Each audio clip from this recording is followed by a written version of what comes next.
આજે અમારી પાસે જે ગાડી આવી છે i20 છે. હવે કસ્ટમરે કોઈ સસ્તા એલઈડી, એટલે પહેલાં તો તમને હું જણાવી દઈશ, આમાં કોઈ ધણી નથી લાઇટમાં, કઈ કંપની છે શું નહીં. કસ્ટમરે એલઈડી લાઇટ નાખવા માટે કોઈ શોપ્સમાં ગયા હશે અને લાઇટ નખાવી છે, પણ આનો કોઈ ધણી નથી. તો હવે આમાં પ્રકાશ પડતો નથી કસ્ટમરને, અને હવે કસ્ટમર કે મારે પ્રકાશ જોઈએ છે ગાડીની અંદર, તો શું કરીશું?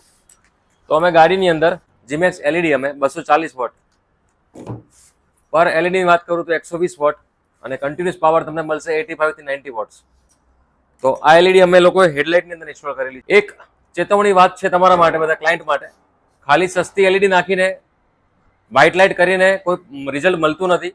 આ વાતનું ખાસ ધ્યાન રાખો. ખાલી એલઈડી નખાવો છો, વ્હાઇટ પ્રકાશ પડશે, પણ જે વિઝિબિલિટી જોઈએ છે મળશે નહીં. તો એના માટે બેટર ચોઇસ છે, તમે સારી જગ્યાએ સારી એલઈડી, જે કંપનીની એલઈડી આવતી હોય, જેમાં ધણી હોય કોઈ એલઈડીનો, એવી એલઈડી તમે નખાવો. તમને પ્રકાશનું હવે બતાવીશ આમાં કે કેટલી વિઝિબિલિટી મળે છે, તમે જોઈ શકો છો.